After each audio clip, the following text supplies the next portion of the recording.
हमारी सभी व्यवस्थाओं में बढ़ गया। दो तीन चीजें हैं जिस पर मैं आपकी मदद चाहता हूं और मैं आशा करता हूं कि और मदद इसलिए चाहता हूं, मदद कोई किसी से इसलिए मांगता है कि जब पता है कि मदद मिलेगी। वो ऐसे ही सोने की जाल कोई पानी में नहीं डालता है, और मैं तो नहीं डालता हूं। और मेरा भरोसा इसलिए है कि स्वच्छता का अभियान जो है उसको जिस प्रकार से मीडिया ने उसको तवज्जो दी, चाहे वो प्रिंट हो, चाहे वो इलेक्ट्रॉनिक मीडिया हो, एक प्रकार से उसको हर एक ने अपना काम माना और उसमें कभी पूर्ण विराम नहीं आने दिया। उसको उसमें नए रंग रंग भरते गए, उसमें लगातार उस व्यवस्था को, उस आंदोलन को, उस भावना को प्राणवान बनाया है। और इसके लिए मैं जब भी मौका मिलता है मैं मीडिया जगत का अभिनंदन करता हूं, धन्यवाद करता हूं। लेकिन उसमें मुसीबत ये हुई कि मेरी अपेक्षाएं बढ़ती गई।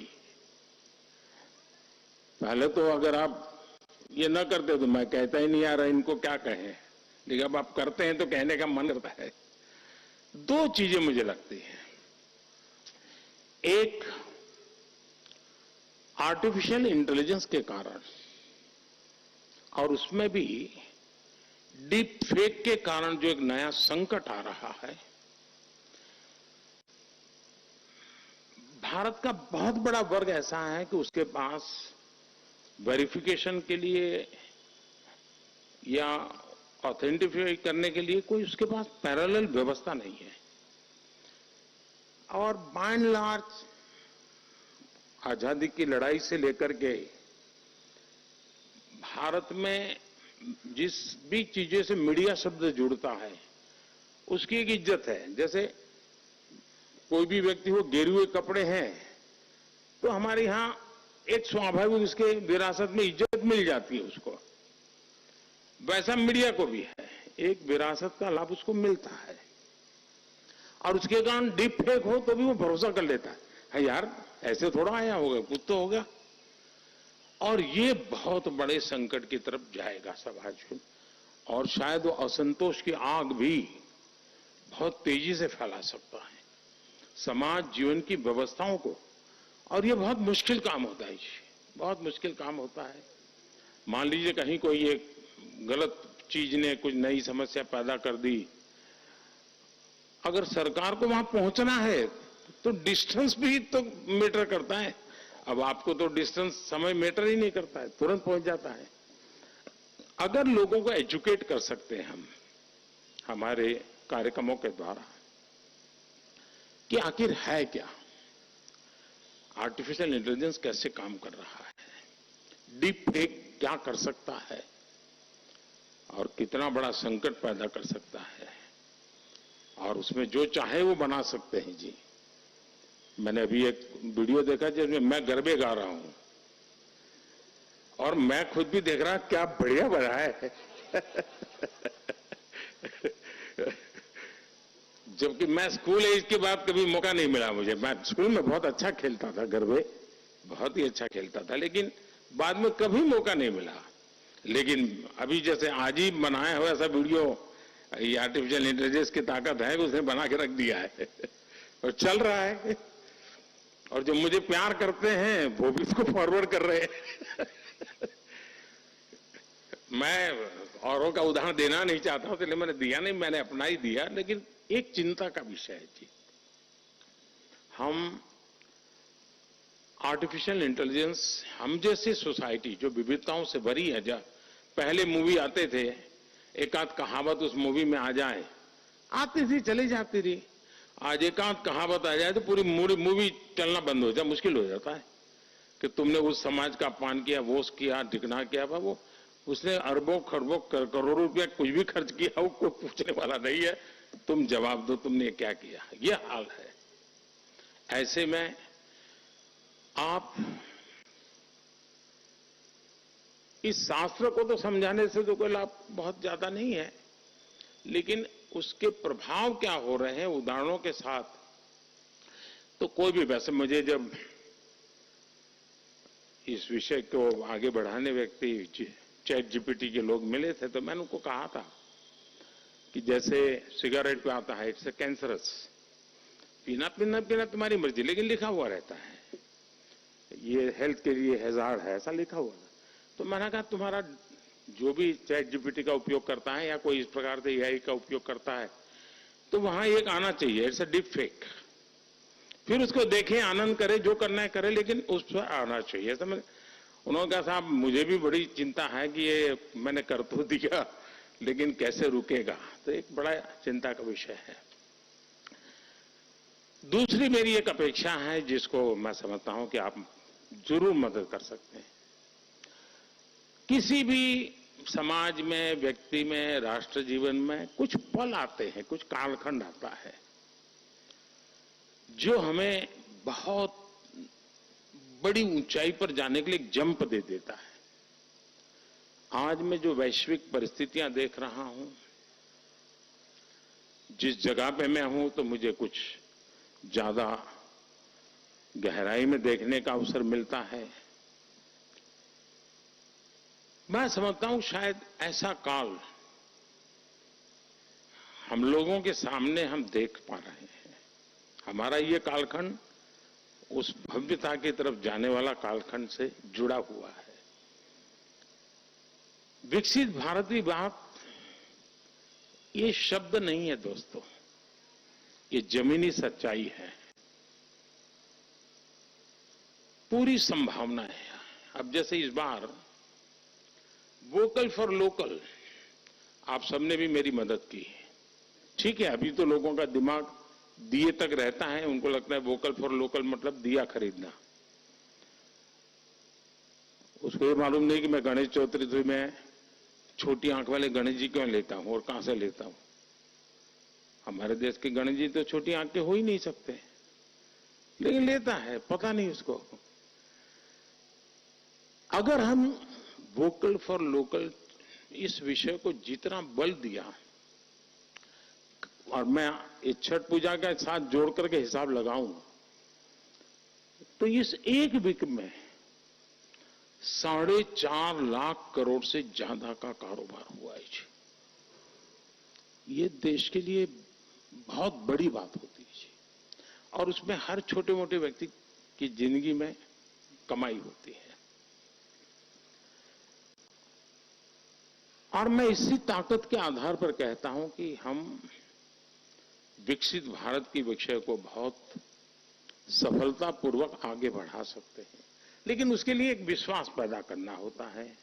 सकारात्मक चीजों से लोगों को किसी की वाहवाही करने की जरूरत नहीं है, असत्य को दबाने की जरूरत नहीं है, वो मैं आपसे अपेक्षा भी नहीं करूंगा।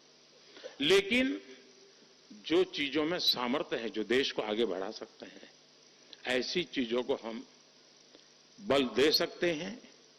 और ये भी सही है कि विकास, आर्थिक बाबतें ये अब केंद्र में रहने वाली हैं आने वाले 25 साल तक, क्योंकि विश्व भी हमारा मूल्यांकन उस बात पर कर रहा है। और इन दिनों जहां हम हैं और जिस प्रकार से बढ़ रहे हैं, विश्व इसको स्वीकार कर रहा है। मैं अभी आपके बीच आया हूं, लेकिन मैं चुनाव के मैदान से नहीं आया, मैं ग्लोबल साउथ समिट में से आया हूं।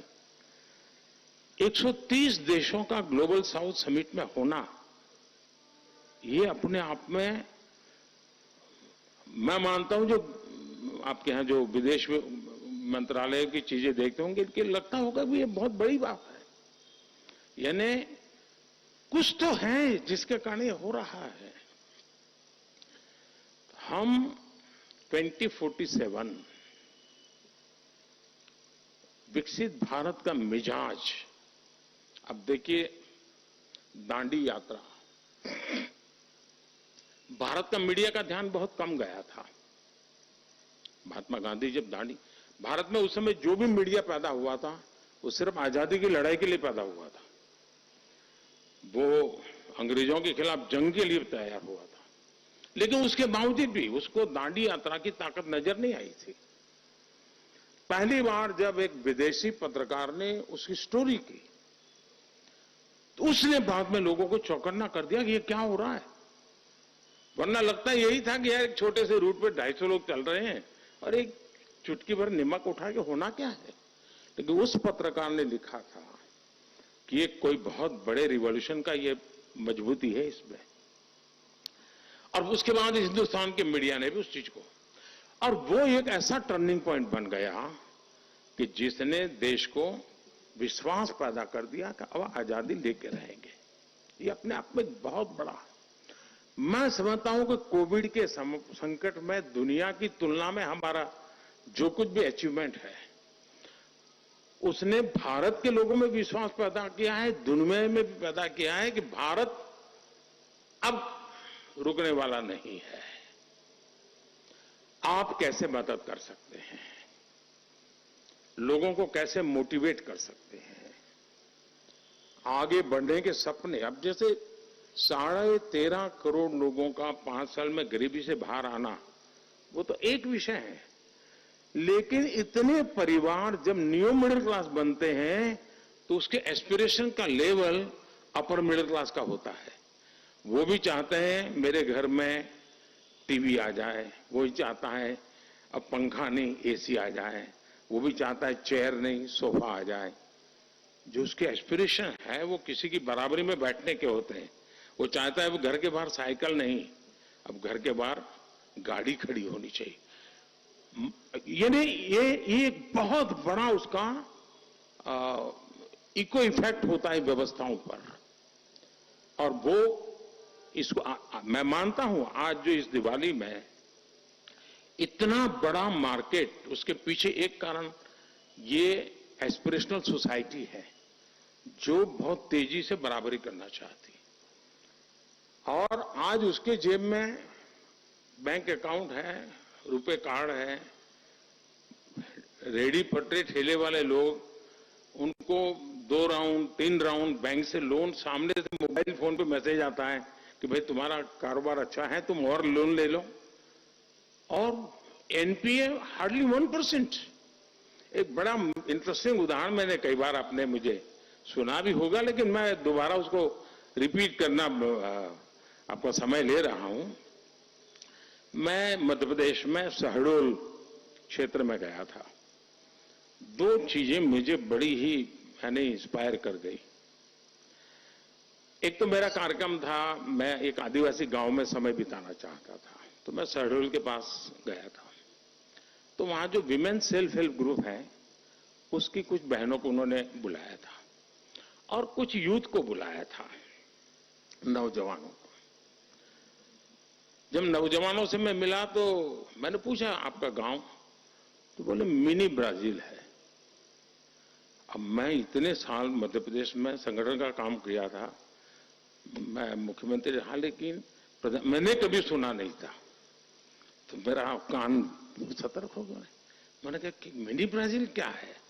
बोले साहब हमारे हर गली में फुटबॉल क्लब है, और बोले हमारे यहां, और एक कोई मुस्लिम सज्जन थे, नाम मैं भूल गया, वे पहले खेलते थे, फिर शायद उनको फिजिकल प्रॉब्लम हुआ, फिर वो कोच के रूप में काम करे, वो उस गांव के थे। उन्होंने इसको एक मिशन मोड में लिया, और परिणाम ये मुझे बता रहे थे कि साहब हमारे कुछ घर ऐसे हैं जहां की 4-4 पीढ़ी के लोग फुटबॉल के नेशनल प्लेयर रहे हैं। और बोले हमारे यहां गांव में जब फुटबॉल का फेस्टिवल होता है, ईयर में एक बार फेस्टिवल करते हैं, तो अगल बगल के 20,000 लोग तो दर्शक होते हैं। छोटे बच्चे फुटबॉल, 80 साल के बुजुर्ग फुटबॉल। मैंने कहा भाई मानना पड़ेगा, शायद ब्राजील में भी ऐसा नहीं होगा। अब ये हमारे देश की ताकत है। दूसरा, मैं उन महिलाओं को मिला, तो मैंने कहा भाई आप लोगों को बुलाया तो यहां सिलेक्ट कैसे कर लिया? तो बोले हमें बताया गया कि जो लखपति हैं वो आ सकते हैं। मैंने कहा ये क्या है? तो बोले हमारा जो विमेन सेल्फ हेल्प ग्रुप है, हम किसी में 11 बहनें हैं, किसी में 13 हैं, और हम सभी लोग साल में 1 लाख से ज्यादा कमाने वाली बहनें हैं। अब ये मेरे लिए बड़ी खुशी की बात थी, और उसी में से मैं इंस्पायर होकर के मैंने भी एक टारगेट तय किया है कि हम 2 करोड़ महिलाएं जो विमेन सेल्फ हेल्प ग्रुप से जुड़ी हैं, 2 करोड़ लखपति महिलाएं बना का काम अचीव करके 2 करोड़ लखपति, ये ड्रीम देखने का इंस्पिरेशन मेरा वहां था। तो मैं, और अच्छा ये सारे लोग कोई 5वीं 8वीं 9वीं पढ़े हुए थे।